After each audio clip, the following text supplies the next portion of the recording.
அனைவருக்கும் வணக்கம். மதிவதனி பேசும்போது ஒரு விஷயத்த சொன்னாங்க, சங்கிகளும் தம்பிகளும் ஒன்று அப்படின்னு. 100% உண்மை. ஆனால் சங்கிகளை பார்க்கும்போது வராத ஒரு பாவ உணர்ச்சி, இரக்க உணர்ச்சி வந்து எனக்கு தம்பிகளை பார்க்குறப்ப வரும். ஏன்னா சங்கிகளுக்கும் தம்பிக்கும் ஒரு வித்தியாசம் என்னன்னா, சங்கிகளுக்கு அவன் சங்கின்னு தெரியும், தம்பிகளுக்கு அவன் சங்கினே தெரியாது. அவன் மனசார நம்புவான், நம்ம பாஜகவை எதிர்த்து தான் நம்ம அண்ணன் வேலை செய்யறாரு, பாஜகவை எதிர்த்து தான் நம்ம களமாடிக்கிட்டு இருக்கோம், உண்மையாவே நம்புவான். ரொம்ப பாவமா இருக்கும். நான் ஒவ்வொரு தடவையும் அடிக்க கமெண்ட் போட போயிட்டு, சரி போய் தொலைடா பாவமா இருக்கு நண்டு விட்டு வந்து. இதுதான் வந்து சம்பிகளுக்கும் ரெண்டு சேர்ந்து கூட ஒரு வார்த்தை வந்துருச்சு சம்பிகள்னு. அது ஏதாவது கெட்ட வார்த்தை மாதிரி இருக்கு. சங்கிகளுக்கும் தம்பிகளுக்குமான ஒரு அடிப்படை வித்தியாசம். இப்போ இந்த 2009 2010 காலத்துல எல்லாம் நாங்கள் இன்னும் ஒரு 10 பேர் தான் மேக்சிமம் இருப்போம். ஆர்குட்ல பிளாக்ல எல்லாம் இந்த புதுப்பேட்டை தனுஷ் மாதிரி உட்காந்துருப்போம். ஒரே பயமா இருக்கு, யாராவது இருக்கீங்களா அப்படின்னு. யாருமே இருக்க மாட்டாங்க, இளைஞர்களே இருக்க மாட்டாங்க. ஒன்று அந்த பக்கம் கத்திட்டு இருப்பாங்க, அந்த ஈழப்போர் நடந்ததை கத்திட்டு இருப்பாங்க, இல்லைன்னா சங்கிகளா பார்ப்பனர்கள் தனியாக கத்திட்டு இருப்பாங்க. அப்போ இன்னைக்கு ரொம்ப ரொம்ப ரொம்ப சந்தோஷமா இருக்கு, மகிழ்ச்சியா இருக்கு. இவ்வளவு இளைஞர்கள், நான் இளைஞராக இருக்கிற காலகட்டத்திலேயே திமுக சார்பாக, திராவிட இயக்கம் சார்பாக இவ்வளோ பேர், திமுக சார்பாக திராவிட மாடல் சார்பாக பெரியாரை, அண்ணாவை, கலைஞரை, முதல்வர் மு க ஸ்டாலின் அவர்களை பாராட்டி பேசக்கூடிய, நம்மளுடைய சாதனைகளை, வரலாறுகளை தெரிந்து கொண்டு பேசக்கூடிய ஒரு இளைஞர் கூட்டம் வந்திருக்கு. அப்படிங்கிறப்ப ரொம்ப ரொம்ப ஒரு மகிழ்ச்சியா இருக்கு. இந்த தலைப்பு வந்து ரொம்ப எனக்கு எல்லாத்துக்கும் ரொம்ப நீண்ட நேரம் பேசக்கூடிய தலைப்பாக தந்துட்டு எனக்கு ரொம்ப சின்ன தலைப்பாக கொடுத்துருக்குறாங்க. அதில் ஒரு 2 செகண்டுக்கு மேலே பேசுவதற்கு எதுவும் இல்லை. இந்திய அரசு வல்லாதிக்க அரசா வல்லரசா அப்படின்னா அது ஒரு வக்கத்த அரசு, அவ்வளோதான். நீங்கள் அது எதுக்குமே வக்கு கிடையாது, எதுக்குமே அது வக்கு கிடையாது, ஒன்றுக்கு கூட வக்கு இல்லை. நீங்கள் வந்து இதெல்லாம் சொல்லுவாங்க, நாஜிலேருந்து இவங்க வந்தாங்க, ஹிட்லர் காலத்தில் கூட ஏதோ கம்பெனிங்கெல்லாம் வந்துச்சுன்னு சொல்லுவாங்க. இந்த கார் கம்பெனிலாம் வச்சாங்க, ஹெலிகாப்டர் செய்ய உருவாக்கின கம்பெனி கார் தயாரிச்சுன்னு. அதுக்கு கூட வக்கத்த ஒரு அரசு மோடி அரசு.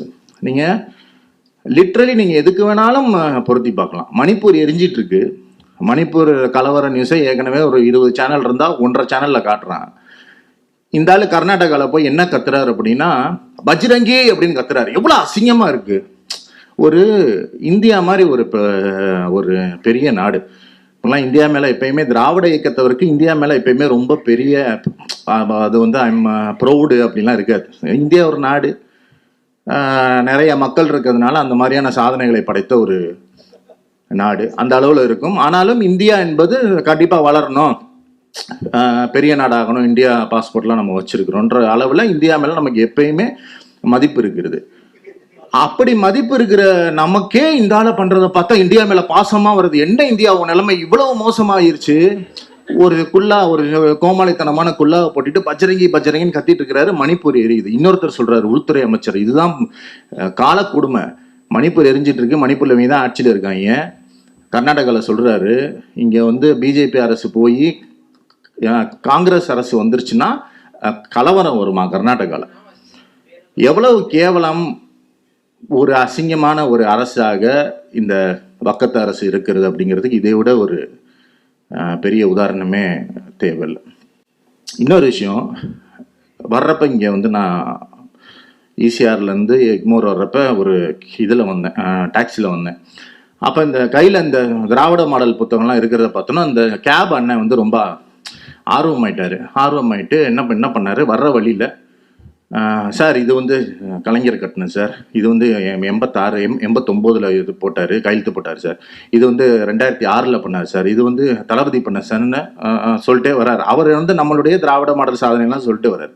எனக்கு டக்குன்னு என்ன தோணுச்சு அப்படின்னா, இதே இது நம்ம உத்தரப்பிரதேசத்துலேயோ குஜராத்லேயோ ஒரு டாக்ஸி எடுத்து போகிறோன்னு வைங்க, அவன் என்ன சொல்லுவான், சார் இங்கே தான் சார் ஒரு முஸ்லீம் கடை இருந்துச்சு, போன கலவரத்தில் தான் சார் இருந்துச்சோம், இங்கே தான் சார் ஒருத்தன் ஆட்டுக்கறி வச்சிருந்தான், பீஃப் தான் சொல்லி அப்படியே போட்டான் சார், இப்படி தானே சொல்லுவான். வேற என்ன சாதனை இருக்கு? நீங்க ஒன்றும் இல்லைங்க, தமிழர்கள் எவ்வளோ பெரிய புத்திசாலிகள்னா, உத்தரப்பிரதேஷ் முதல்வர் வராரு இந்தியாவுக்கு, எவ்வளோ மீன் போட்டாங்க, பிரிட்ஜுனா என்னன்னு தெரியல, என்னடா உங்க ரோட்ல எல்லாம் சிமெண்ட் போட்டிருக்கீங்கன்னு கேட்குறாரு. இப்படிலாம் மீம் வந்துச்சு. இந்த அளவு வித்தியாசமான இரு வேறு அடிப்படையே வந்து வேறு வேறு. இந்த போலித்தனமான குஜராத் மாடலுக்கும் திராவிட மாடலுக்கும் இன்னொரு ரொம்ப எளிமையான விஷயம் சொல்றேன். இவங்க மதிவர்தனி பேசின விஷயத்துல இருந்தே 40 ரூபா வாங்கிட்டு ட்வீட் போடுறான் சங்கி. அந்த 40 ரூபா வாங்கிட்டு ட்வீட் போடுறவன் தான் நம்ம 200 ரூபா வாங்கணும்னு கதை கட்டினான். சரியா? இதான் லாஜிக்கு. ஆனால் அந்த 40 ரூபா வாங்குறவன் ஒரு விளையாட்டுக்கு கூட நம்மள 40 ரூபா வாங்கணும்னு சொல்ல. ஏன்னா ஊபி 40 ரூபாய்க்கு வேலை செய்ய மாட்டான்னு அவனுக்கே தெரியுது. அதான் திராவிட மாடலுடைய வெற்றி. அப்ப திராவிட மாடல பொய் சொன்னா கூட நீ 200 ரூபா 5 மடங்கு கூட்டி சொல்ல வேண்டியிருக்கு. அது எல்லாத்துக்கும் பொருந்தும், வளர்ச்சிக்கு பொருந்தும், கல்விக்கு பொருந்தும், எல்லாத்துக்கும் பொருந்தும். இதுதான் திராவிட மாடலுக்கும் இந்த போலித்தனமான குஜராத் மாடலுக்குமான மிகப்பெரிய வித்தியாசமா நான் பார்க்குறேன். நிறைய விஷயங்கள் இன்னைக்கு வந்து ஊடகத்தை பத்தி பேசலாம், போர் அடிக்குது, ஒரு சலிப்பு தட்டுது. இவர் சொல்லுவார்ல, இந்த கைப்பிள்ளையை அடிச்சுக்கிட்டே இருப்பாங்க. ஒரு கட்டத்தில் கட்டதுரை என்ன சொல்லிடுறடே, இவனை அடிச்சும் பார்த்தாச்சு, அவுத்தும் பார்த்தாச்சு, இதுக்கு மேலே என்னடா பண்றதுங்கிற லெவலில் தான் நீங்க எதை பிஜேபி பத்தி பேசினா என்னத்தை பேசணும், மோடியை பத்தி பேசினா என்ன பேசணும், ஆளுநரை பத்தி பேசினா என்ன பேசணும், இதே தான் பண்ணிட்டே இருக்காங்க. திருப்பி போரே அடிக்க மாட்டேங்குது அவங்களுக்கு அடிக்க மாட்டேங்குது. சீமானுக்கு அடிக்க. இன்னொரு இந்த டாக்ஸியில் வந்த அண்ணன் வந்து ஒரு பயங்கரமான காமெடி பண்ணாரு. என்ன பண்ணாரு, ஒருத்தர் பத்தியா தமிழக தலைவர்களை பத்திலாம் பேசிட்டு இருந்தோம். சார், இந்த பிஜேபியில் ஒருத்தன் பொய்யா சொல்லிட்டு இருப்பானே அப்படின்னாரு. சார், அண்ணாமலை அண்ணே அப்படின்னு கேட்டேன். ஆமா அப்படின்னாரு. சார், ஒருத்தன் நாய் மாதிரி கத்திக்கிட்டே இருப்பானே அப்படின்னாரு. என்ன சொல்றாரு, யாரை சொல்றாரு, ஏற்கனவே சொல்லியாச்சு. சார், இல்ல சார், பிஜேபிக்கு தான் சார் பேசுவான், சரக்கடிச்சு பேசுவான் சார், நாய் மாதிரி கத்துவான் சார் பண்ணாரு. சரி, அவர் பேரை சொல்லலாமா, அவர் தான் சொல்றாரு, எனக்கு கொஞ்சம் டவுட் வந்துருச்சு, அவர் தான் சொல்றாரோ சொல்லலாமா அப்படின்னு. சார், அவன் தான் சார் அப்படின்னு கையை தூக்கி பேசுவானே அப்படின்னு எனக்கு தெரிஞ்சிருச்சு. அவரை வந்து பிஜேபினே நம்பிட்டு இருக்காரு அவரு. அந்த அளவு தெளிவா தமிழ்நாட்டில், அவர் இத்தனைக்கும் கட்சிக்காரெல்லாம் இல்லை, அவர் சொல்றாரு, சார் சரக்கு அடிச்சுட்டு சாராயத்துக்கு எதிராக பேசுறான் சார் அவன் அப்படிங்கிறாரு. இதுக்கு மேல என்ன ஒரு தெளிவு தமிழ்நாட்டுக்கு தேவை? அப்பதான் அந்த மாதிரி இடத்துல தான் இந்த இடத்துல ஒரு த்ரெஷ்ஹோல்டு வருது. நம்ம ஒரு த்ரெஷ்ஹோல்டை அடைந்து விட்டோம்னு எனக்கு தோணும். ஏன்னா இனிமே இந்த போர் வந்து தமிழ்நாட்டில் நடைபெற வேண்டிய போர் அல்ல. நீங்க எப்பயுமே வந்து ஒரு விஷயம், அந்த காலத்துல மன்னர்கள்லாம் என்ன பண்ணுவாங்கன்னா, முதல்ல தங்களுடைய கோட்டையை பலமாக்கி விட்டு அடுத்து தான் எதிரி நாட்டுக்கு படையெடுக்க போவாங்க. அப்படிதான் முதல்ல தமிழ்நாடு என்கிற கோட்டையை கைப்பற்றி விட்டு எதிரி நாடுகள் மீது படையெடுப்பதற்கான ஒரு ஆயுதமாகத்தான் திராவிட மாடலை நமது முதல்வர் உருவாக்கி நம்மளுடைய கைகளில் தந்திருக்கிறாரு. அதை எடுத்துக்கொண்டு வீரநடை போட்டு கொண்டு இருப்பது தான் வி டிராவிடியன்ஸ் என்கிற இந்த அமைப்பு. இதில் எனக்கு எந்த விதமான சந்தேகமும் இல்லை. இதுதான் அடுத்த கட்டம். ஆர்எஸ் கதிரை பொறுத்தவரை எனக்கு ரொம்ப ஆச்சரியமா இருக்கும்.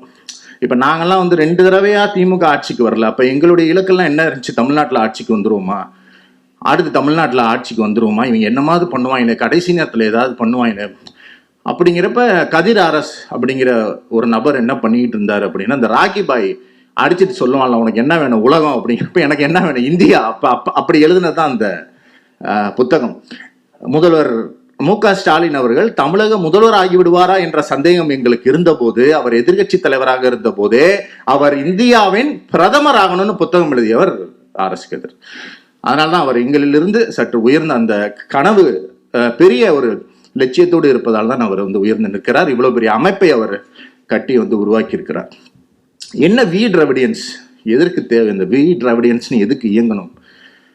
நீங்க இந்திக்காரங்க படம்லாம் பார்த்தீங்கன்னா ஒரு விஷயம் தெரியும். அவங்களுடைய அந்த ஐக்கியூ லெவல், அறிவு லெவல்றது. இப்போ என்னன்னா, இப்போ அபிகவுடான்னு உங்களுக்கு தெரியுது. இப்போ நான் அபிகவுடான்னு சொன்னனாலே உங்களுக்கு தெரியும் அவர் வேறு மாநிலத்திலிருந்து வந்திருக்காரு, கன்னடரு. ஏன்னா உங்களுக்கு தேவகவுடாவை தெரியும், அப்படி வந்து ரிலேட் பண்ணிக்குவீங்க. கர்நாடகா, கன்னடம் பேசுவார். இந்த வித்தியாசம் வடநாட்டுக்காரங்களுக்கு தெரியாது. இப்போ அபிகவுடாவும் நானும் போய் அவர் கர்நாடகா, நீ தமிழ்நாடு, மதராசி தானே அப்படிமா.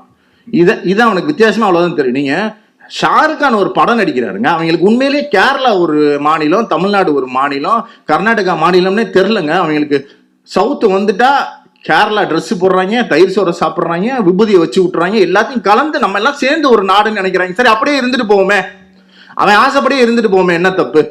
அப்ப அதற்கான ஒரு முன்னெடுப்பாகத்தான் இந்த வி டிராவிடியன்ஸ் அப்படிங்கிற இந்த அமைப்பை பார்க்க வேண்டி இருக்கிறது.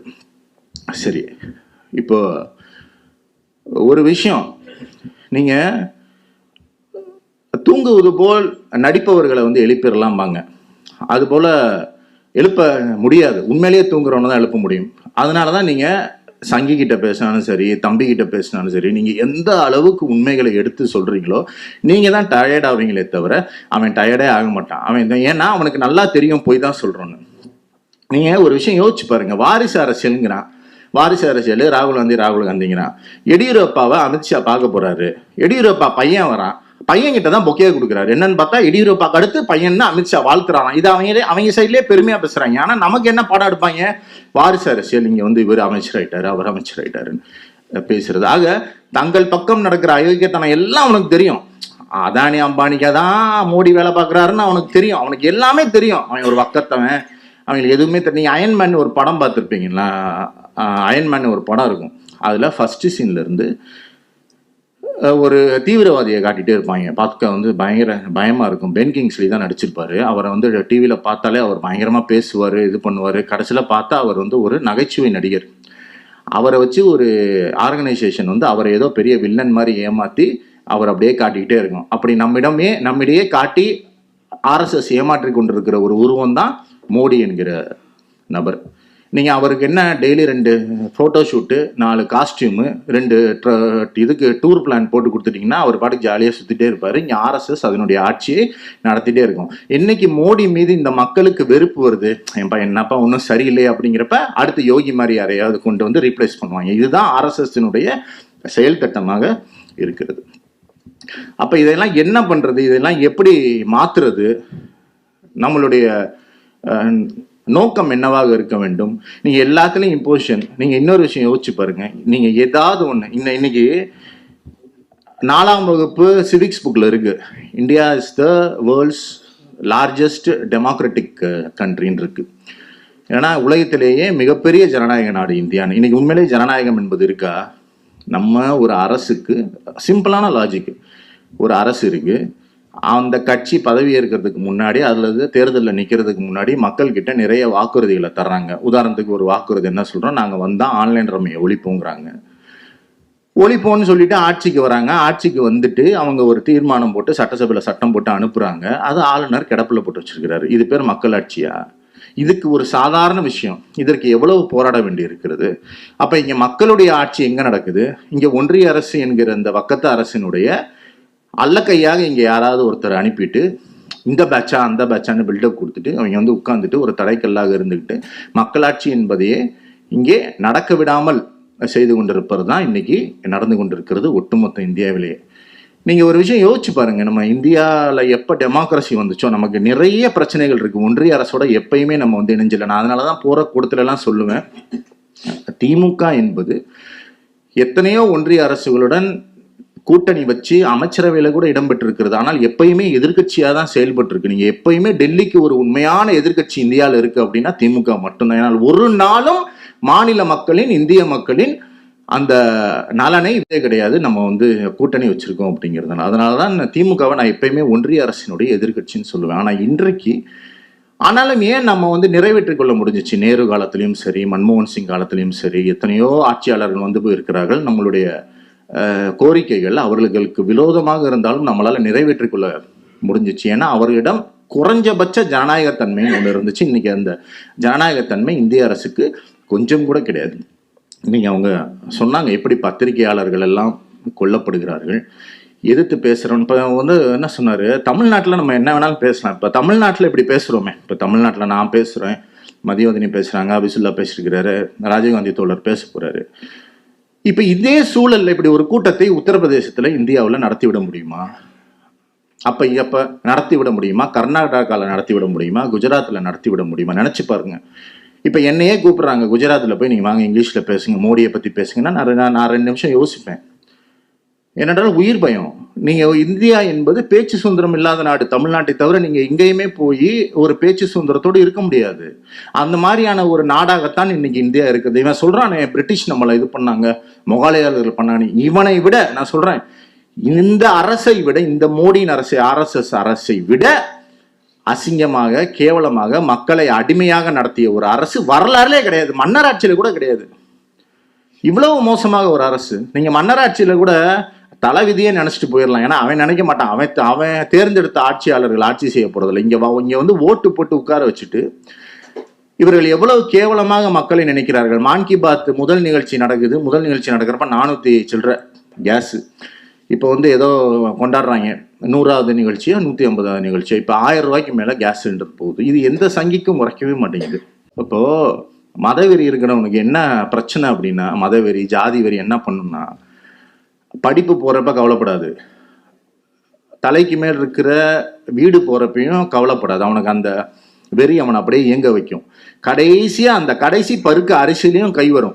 அப்போதான் அவனுக்கு அந்த மதவெறியை தாண்டி அவன் பக்கத்தில் இருக்க மனுஷனை பார்க்க ஆரம்பிப்பான். ஆனால் இந்த நிலைக்கு வந்துதான் இந்த வட மாநிலத்தவர்கள் இந்த ஆர்எஸ்எஸ் பாஜகவை மதவெறிக்காக ஆதரிப்பவர்கள் திருந்துவார்கள்னா அதுக்குள்ள நமக்கு பெரிய பாடாயிரும். தமிழ்நாட்டை நம்ம எத்தனை நாள் தான் காப்பாற்றிக்கிட்டே இருக்கிறது?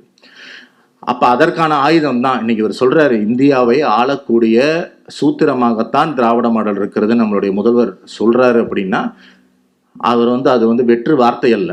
உண்மையிலேயே 2014 மோடி ஆட்சிக்கு வந்த போது நம்மிடம் ஆயுதம் இல்லை. நம்ம இவங்களை எப்படி எதிர்க்க போறோம்? நீ இந்துத்துவாவை எப்படி நீங்க எதிர்ப்பீங்க?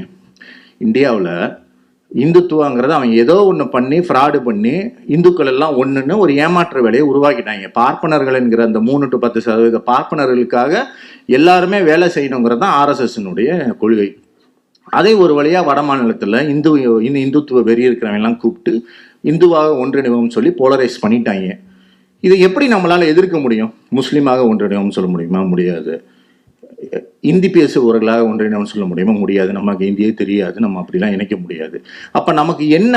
அப்ப அதற்கு எதிராக நம் வந்து முன்வைக்கக்கூடிய மாடல் என்னவாக இருக்க முடியும்னா தமிழ்நாட்டு திராவிட மாடல் தான் அது. ஏன்னா நீங்க ஒன்று யோசிச்சு பாருங்க. நேற்று கூட ஒரு பொம்பளை பிஜேபியில் ஏதோ ஒரு லேடி கதறிட்டு போஸ்ட் போட்டுருந்துச்சு. அழகர் கோவில் இதை போட்டு திருவிழாவை போட்டு, என்ன இவ்வளோ பேர் கோயிலுக்கு போறாங்க, இவ்வளோ பேர் பொட்டு வச்சுக்கிறாங்க, விபூதி வச்சுக்கிறாங்க, பிஜேபிக்கு ஏன் ஓட்டு போட மாட்டேங்கிறாங்க? இதுதான் திராவிட மாடல்.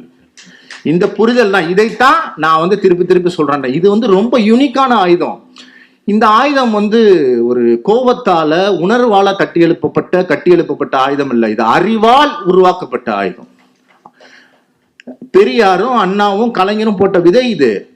கடவுள் இல்லைன்னு சொல்லிக்கிட்டே தான் நீ வாடா நான் உன்னை கூட்டு போறேன் கோயிலுக்குள்ளேன்னு கூட்டியும் போவார். அதுதான் தந்தை பெரியார் இங்க விதைத்து வைத்திருக்கிற உருவாக்கி வைத்திருக்கிற அந்த பெக்குலரான ஆயுதம். அது நம்ம கிட்ட மட்டும் இருந்துச்சு. அதனாலதான் 2014 நம்மளை பாதிக்கல. இப்ப என்ன பண்ணிட்டாரு தலைவர்? என்ன டிசைட் பண்ணிட்டாரு அப்படின்னா, இந்த ஆயுதத்தை எக்ஸ்போர்ட் செய்யணும்னு முடிவு பண்ணிட்டாரு. கர்நாடகாவில் இப்ப எக்ஸ்போர்ட் பண்ணியாச்சு. காங்கிரஸ் இங்க எடுத்துட்டு போயிருச்சு. போன பாராளுமன்ற தேர்தலையே அவங்களுடைய தேர்தல் அறிக்கை கிட்டத்தட்ட திமுகவினுடைய தேர்தல் அறிக்கை மாதிரி இருந்துச்சு. இந்த தடவை கர்நாடகாவில் முழுக்க திராவிட தேர்தல் அறிக்கை மாதிரி தான் காங்கிரசினுடைய அறிக்கை இருக்கிறது. ஆக முதலாக கர்நாடகாவிற்கு தமிழகத்தில் உருவாக்கப்பட்ட இந்த ஆயுதம் திராவிட மாடல் என்கிற ஆயுதம் எக்ஸ்போர்ட் ஆயிருக்கு. அதனாலதான் இங்க ஒண்ணு வந்து கத்திட்டு இருக்குது. இது வந்து ஃபெயிலியர் மாடல். இந்த மாடலால யூஸ் இல்லை. யூஸ் இல்லைன்னா உட்காரு.